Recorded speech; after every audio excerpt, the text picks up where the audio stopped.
Hey guys, I just want to apologize for the video in advance.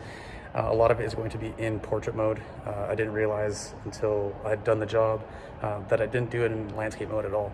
So I apologize for that. Also, I didn't film an intro, so I've already done the job. I'm actually in the process of filling it up right now. Just want to interject and say that I am wearing a mask since it was filmed at the time of COVID, and my building does require it to wear a mask at all times. So if you see me wearing a mask the whole video, then that's why.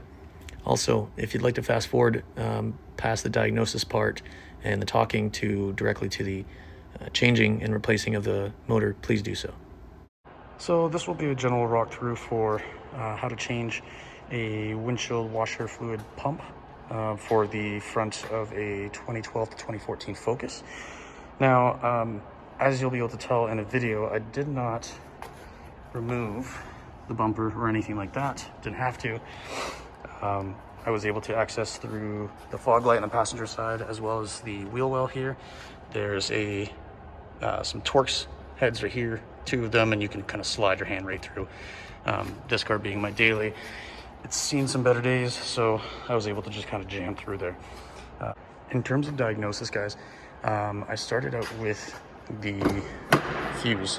Now, I had a feeling the fuse was probably fine on my car since I did hear a clicking whenever I was pulling on the stock for the fluid to come out. But just in case, you can go underneath the passenger or under the glove box in the passenger footwell.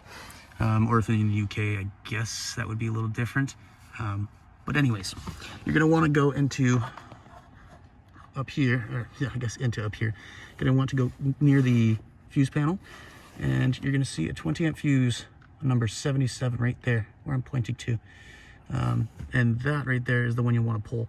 When you pull that and you go ahead and try again and try to pull the stock for the windshield wipers, you won't hear any clicking of any sort. And if you didn't from the get-go, then it is probably your fuse, and I would recommend you try to change that or check that out. So after that was done, I wasn't sure if, let's say, I don't know, maybe a rat or something ate through my harness or something like that before the motor, so I wasn't sure about that.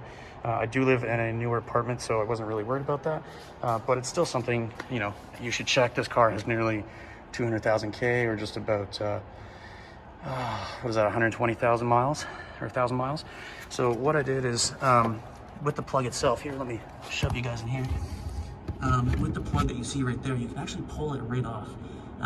Obviously you pull it off, and then you can actually, if you have a multimeter, I put my leads in either one, put it in direct or DC voltage, and pull the stock.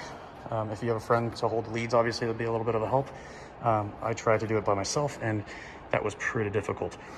So yeah, so if you can do that, you see voltage for about 12 volts whenever you pull the stock for the windshield wipers, then your harness should be good, and that should confirm that your pump is bad. All right, finally, here we are. So I've placed the camera inside the bumper, right ahead of the wheel well. So right now you're looking at the pump, the old one itself. To the left, you can see there's a little bit of plumbing that goes to the nozzles themselves. At the bottom is the actual inlet, drawing in the fluid, and then there's the electrical connection on the top. So right there, you want to remove that little clip there. I just use a little flathead. It just slides a little off. It doesn't come completely off, as you can see. And then you can simply pull on the plumbing. I moved that out to the side. It will leak a little bit, so beware of that. And if your reservoir is pretty much completely full like mine, you're going to have some leaking coming out of the pump as it sits there, just having the head of the fluid pushing through the pump itself. This plug is going to be a little bit of an issue. There's a tab on the far side right now. You can see I'm trying to push it with one of my index on the far side. You can't really see it. And then just gently wiggle upwards and be very careful not to break the pump. You don't want to yank backwards or anything like that and snap the end off. At this point, I'm taking out my camera from the bumper since I don't want it to get sprayed by a bunch of washer fluid, since it is my phone. You're not going to be able to see me removing the pump here, though what you're going to want to do is pull straight back to remove it from the reservoir. The reservoir itself has a built-in tab that holds the motor, so you are going to have to pull gently but pretty firmly, and it'll come out pretty aggressively. New pump.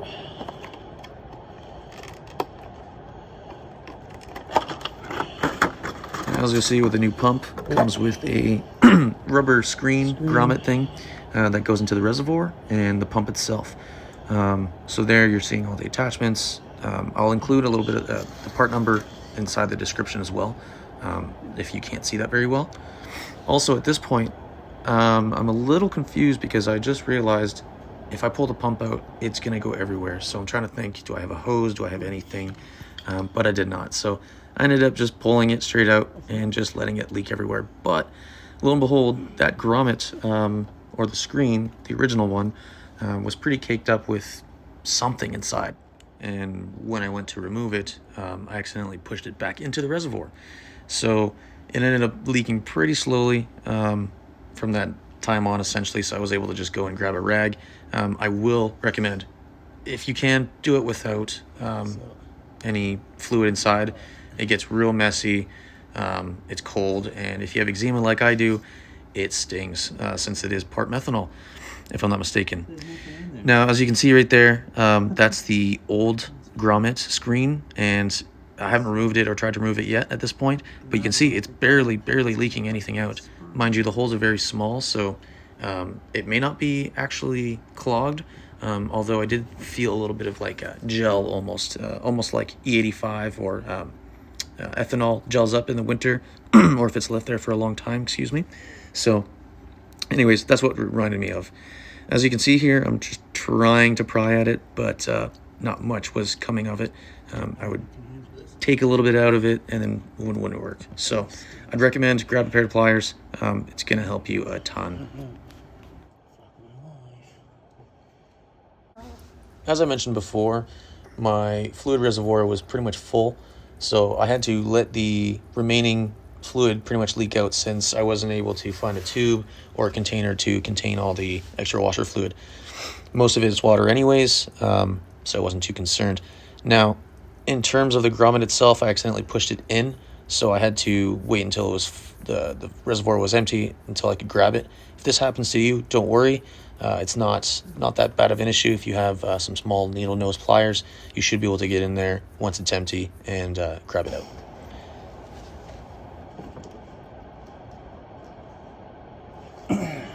Okay, we're back. So the entire thing just emptied, and so we're set with that. So I grab that, pick it up,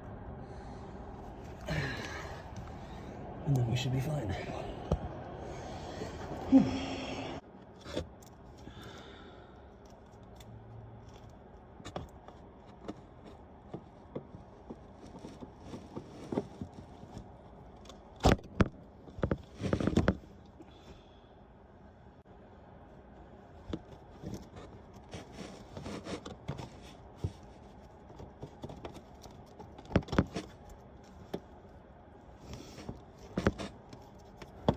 Showing a bit of signs of frustration here after the replacement. Be more gentle than I am with the pump. Also make sure that it sits flush. It will feel like it's sitting there good. As you can see there, I pushed it in with my palm, and then once I used my thumb, it actually sat a little bit more flush against the actual reservoir. Check with your fingers too around the grommet to make sure that it is flush and everything does fit. And as you can see, it's pretty straightforward. Plug everything back in, use your using your fingers, and no tools needed.